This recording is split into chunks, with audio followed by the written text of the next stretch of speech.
Saya orang Indonesia, saya cengeng hadirin. Saya diajak, akhi Abu Zubair, ayo ikut kami kemana? Biar kamu tahu nuktoh ribat, titik ribat kami.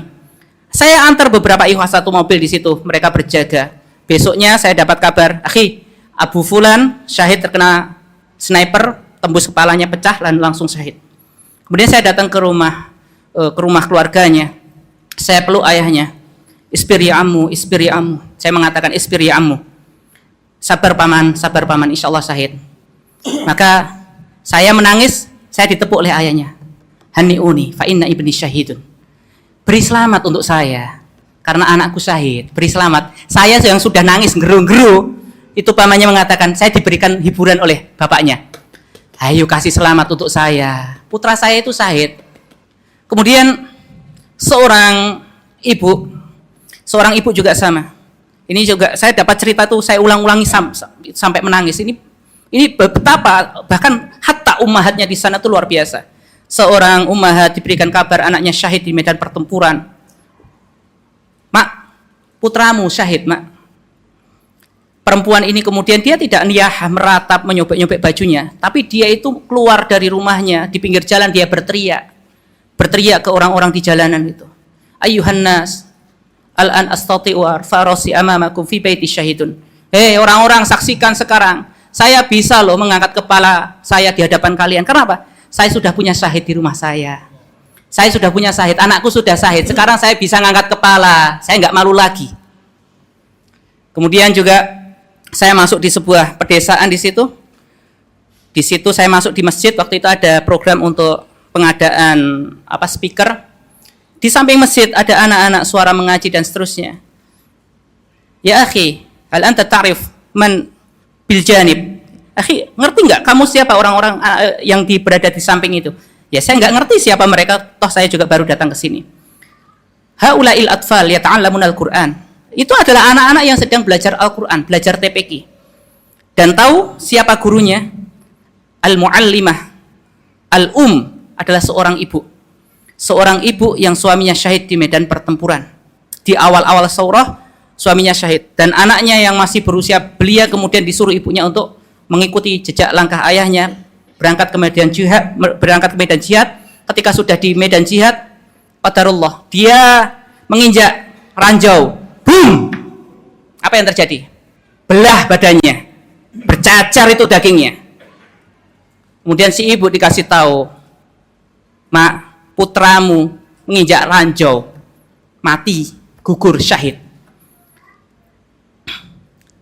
Kemudian si ibu ini mengatakan, alhamdulillah taqabbala ibni syahidan. Segala puji bagi Allah yang telah menerima anakku sebagai seorang syahid, insyaallah, dan semoga dia nanti bertemu dengan ayahnya dan aku bisa berjumpa dengan suamiku dan putraku kelak di surga Allah Ta'ala. Sampai meriting. Saya merasakan betul kenapa mereka bisa sehebat itu. Di Jabal Aqrat yang agak ke atas, mungkin antum sempat, itu ada namanya desa Tirtih. Itu berhadapan dengan Jaish depan-depanan. Ya akhi Abu Zubair, biar kamu tahu rasanya di medan ribat seperti apa.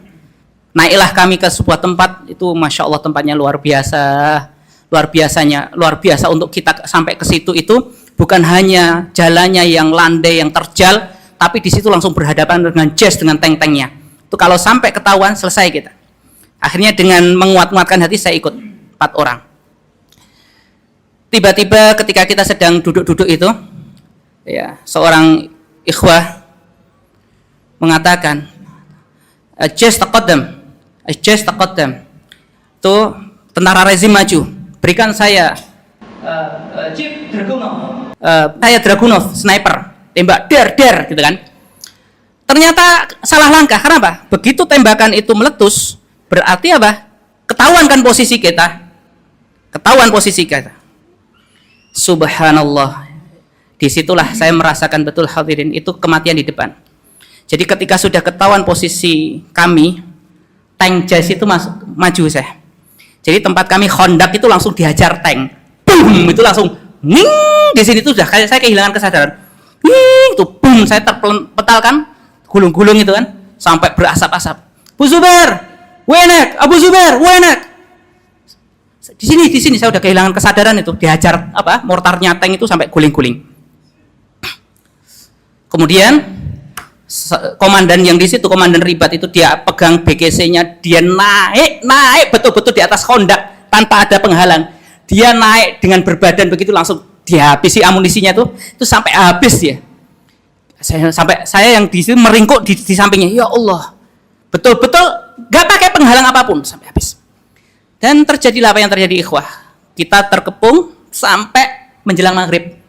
Saya tanya sama ikhwah, sampai kapan kita di sini? Itu amunisi itu di depan mata itu kan ada suaranya, sing, tas. Saya hanya berdoa, ya Allah, itu hilang semua bayangan orang tua, bayangan apapun saudara, itu semua hilang di kepala saya. Cuma saya mengatakan, Allahumma syahadah, Allahumma syahadah, Allahumma syahadah, ya Allah syahid wis, ya Allah syahid wis, rapopo lah gitu. Udah, itu hilang semua. Terus saya tanya sama ikhwan, Ki sampai kapan nih? Sampai kapan kita diberondong begini nggak bisa ngapa-ngapain? Biasanya 1 jam, sampai mereka itu memberondong tuh 1 jam. Saya tunggu 1 jam. Tak delok jam, wis 1 jam nih, kok gak mandek-mandek. 1,5 jam, 2 jam, kok sih berdiri loh. Terus ngomong ini Mujahidin sambil guyon, ya nggak tahu, biasanya juga 1 jam berhenti, nggak tahu kenapa ini kok lama. Oh mate aku, ya Allah nih, bayangkan dia bilang nggak tahu, biasanya 1 jam itu ya berhenti, kok tiba-tiba ini kok mereka sregep banget gitu. Sregep. Ya Allah. Ya tapi di situ anzalas sakinah fi qulubil mu'minin. Jadi Allah cabut semuanya. Dan itu kan membuktikan kita sendiri yang pengecut. Kita tanya, ini sudah 1 jam, yang dia diam aja, kita kan 1 jam enggak barbar gitu ya. Masya Allah. Nah, dan itu terbukti ketika di Ma'arakatul Anfal, peperangan Al-Anfal yang waktu itu kita terjadi di situ, peperangan yang sangat besar. Ya, kita bikin acara kan Idul Kurban. Sebagian hewan kurban ini kita kasihkan ke Mujahidin garis depan. Zuhur anak datang naik motor ke garis depan itu ngasih daging. Karena sekarang sudah sholat zuhur lah sama ikhwah ini yang nganter daging sama saya itu. Akhirnya kita sholat berjamaah di samping tanknya Mujahidin. Allahu Akbar. Anang imam. Ini ikhwah ini di samping jadi makmum kan? Baru rakaat pertama, hasbunallah, mortar jatuh samping kepala. Sing. Gitu. Saya refleks saya bukan nunduk, lari saya. Sholat imam lari, makmum masih di belakang, saya udah di berapa meter di depan tuh. Wes nunduk gini, loh di makmumku masih di belakang. Akhirnya saya mundur lagi. Insya Allah itu karena darurat, insya Allah nggak batal tuh, walaupun sudah berapa gerakan dan bilang, wes kau usah usah suwe-suwe, ora kusuk apa sing penting sah. Itu. Itu. Jadi subhanallah.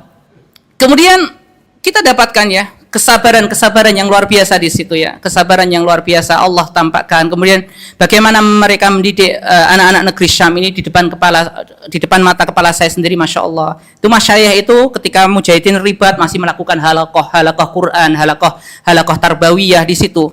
Jadi ketika mereka sedang ribat, masyayikh itu datang, saya diajak, ayo Abu Zubair, kita harus apa? Kita harus datangi ikhwah kita Mujahidin untuk apa? Untuk diajak ngaji. Diajak ngaji. Subhanallah. Ingat, ngaji di medan perang. Wes suasananya enggak tahu lah, pokoknya itu sudah di situ saya merasakan betul gitu.